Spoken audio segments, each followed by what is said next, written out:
as national president. Blanche Hinman Dow served from 1963 to 1967. She led an effort to restructure association programs and encourage the branches to become more engaged in community affairs. In 1972, AAUW was instrumental in the passage of Title IX, the law co-authored by AAUW member Representative Patsy Mink of Hawaii.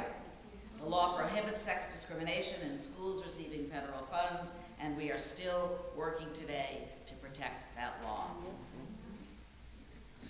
In 1991, AAUW's landmark research, Shortchanging Girls, Shortchanging America, touches off a national debate that continues to this day on how schools treat their female students.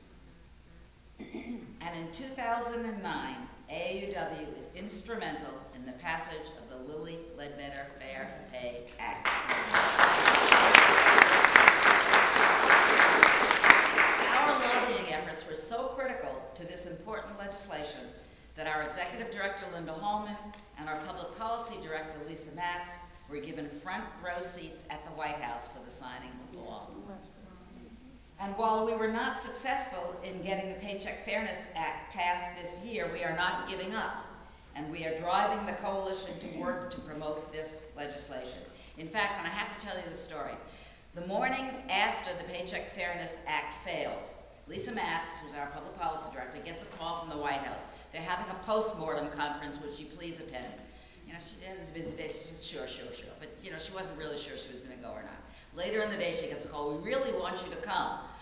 Okay, well, Lisa lives in Washington, so she doesn't carry a driver's license, and she didn't happen to have her, an ID with her, and she fumbled through her desk drawer, because you need ID, picture ID to get her to the White House. She found an old passport.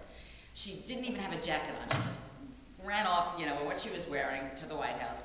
And she gets in, and there's a conference room, and there are named places, and she sits down at her place, and there's an empty seat next to her. Obama. Lisa was on one side, and Lilly Ledbetter was on the other side. The current administration is much more in sync with our objectives. Linda, Lisa, and other staff members have met with Michelle Obama, with Arne Duncan, the Secretary of Education, with the Vice President, and other high-ranking administration officials. Hilda Solis, the Secretary of Labor, attended a reception at our AAUW office. We have become, as they say, a player in Washington on women's issues. If you look at 130 years of history, it is clear that AAUW is and always has been working for women's equality, breaking through the many barriers that have prevented us from achieving equity. Now let's talk a little bit about our future. When I was elected AAUW president at the 2009 National Convention in St. Louis, I used as the theme of my campaign speech the top 10 priorities that I would have if I was elected president.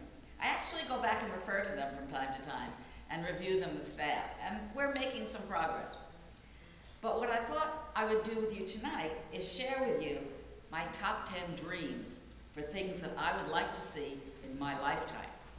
So figure the next 30 years or so, say 2040. Here's what I would like to see. Number one, the pay gap is narrowed. Instead of women earning 77 cents to men's $1, women now earn 90 cents to men's dollar. I'm trying to be realistic here. I know we would all like to see the gap eliminated entirely or even reversed to where women were earning more than men. But I suspect that even narrowing it to 90 cents over the next 30 years will require constant efforts by all of us to remove those barriers that are depressing women's earnings.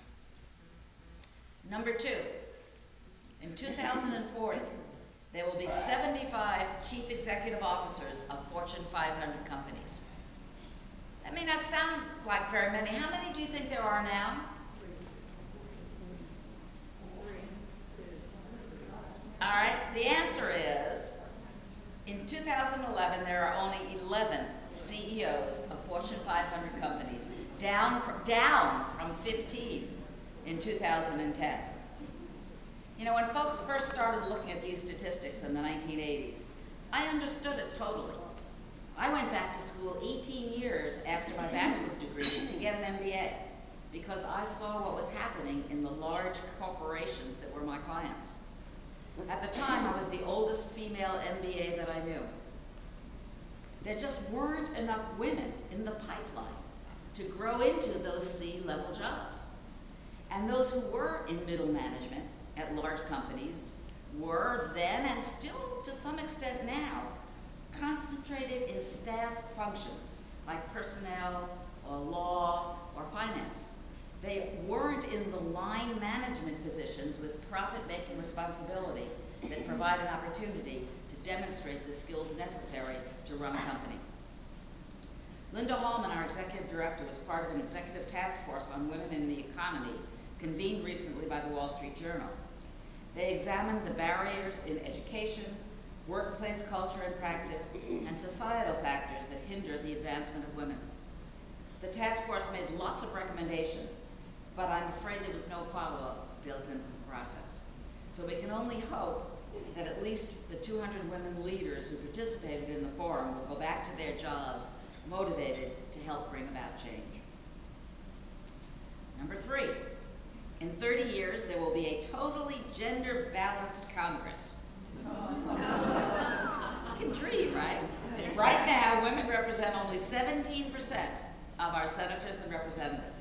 And again, just like Fortune 500 CEOs, this is also a decline from the last Congress and reversing a 30-year trend.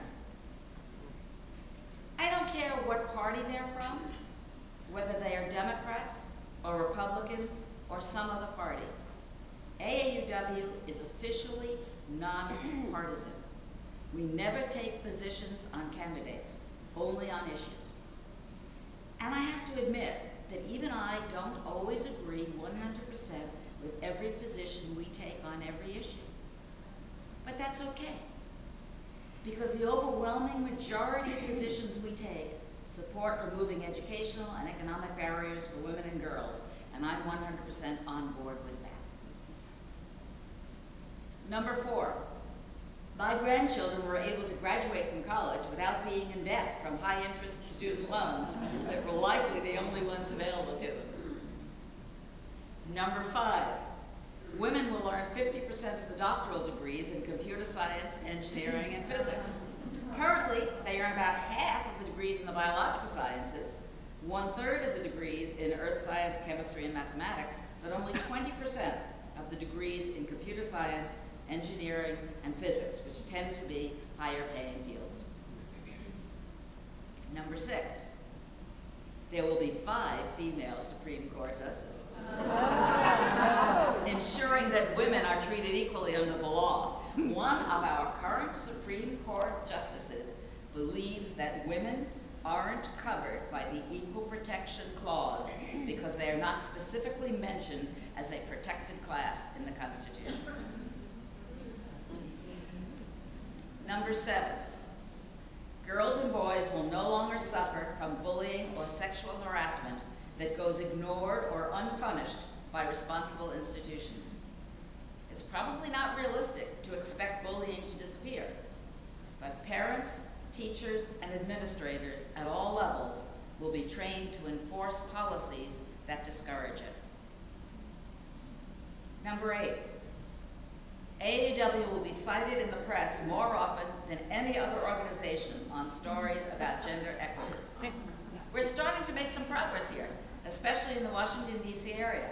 And our New Voices project will put AAUW's name on the op-ed pages or letters to the editor page on newspapers across the country. And you've already had some success here in Missouri. Elizabeth Hendricks got was it an op-ed or a letter to the editor? An op-ed in the St. Joseph Press in Missouri. So this is the kind of impact that we're starting to make in communities across the country.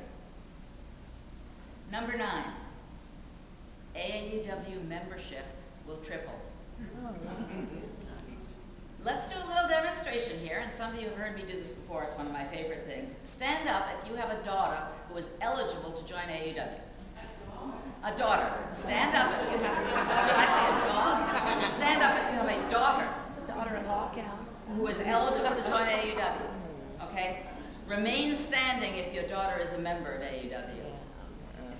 All right, we have a few. Thank you. What does this tell us? When most of us joined, college-educated women were still a real minority. There might have been only one or two others on the street where we lived. Now more than 30% of adult women have earned college degrees, and our daughters are more likely than not working outside of the home. They don't need to join AAUW for intellectual stimulation, and they probably don't have time to participate in interest groups or go to monthly meetings. All volunteer organizations are facing the same problem of declining membership. The next generation of women, baby boomers or Gen X folks, or whatever you want to call them, are not interested in joining organizations that involve making a regular, time-consuming commitment. They want to pick and choose their volunteer activities. So what will attract them to AAUW? All of the research that we have done says loud and clear, it's our mission. Younger members, and in AAUW we define younger as under 50, all of those who have joined AAUW recently have done so because of our mission, because of what we are doing to break through barriers for women. If we're going to thrive in the future, we must offer branch membership to those who want personal interaction and participation in community activities. Offer online membership to those who define their community as a social network. And offer an opportunity to those who may not define themselves as members, but as contributors who support our cause. That brings me to another item on my wish list for the next 30 years, number 10, 250,000 donors. How many of you make a contribution to the American Cancer Society, the American Heart Association, or the World Wildlife Fund? How many of you contribute to organizations like that? Okay, what do you get? Maybe a newsletter. So why do you contribute? Because you believe in and want to support what they're doing, their research and their efforts to make the world a better place. Why is AAUW different? We're doing important research. We're doing intensive lobbying to change the laws and improve the environment for women. We need to do a better job of generating financial support from those who value what AAUW is doing to break through barriers so that all women have a fair chance. Joining or contributing to AAUW makes you part of the community that supports that cause. Most of us came of age before the birth control pill in the 60s and the women's liberation movement in the 70s, and before the majority of married women entered the workforce and pursued careers other than teaching or nursing. We are thankful that our daughters had more choices in their lives than we did, but we cannot become complacent and think that our work is done. In fact, it is clear that our task is to educate not only those who are discriminating against women, but also those who are still the victims. I recall an article I read not too long ago about a couple of women in their 30s who are staffers at Newsweek. They were raised to believe that there was no gender inequality, that they had equal opportunity to pursue their careers.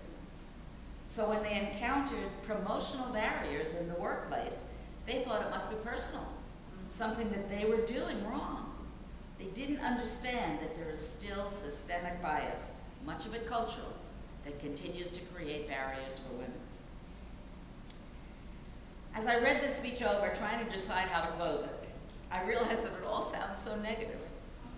And I don't want to be discouraging. Think about what your world was like when you were growing up. What expectations and opportunities were available for girls in those days? We've made tremendous progress. So let's congratulate ourselves for the barriers that we've helped chip away. Think about some action that you took or that you encouraged your daughter or granddaughter to take, and feel proud of that accomplishment. Yes, there's more work to be done, but we're AAUW members, and I know we can do it.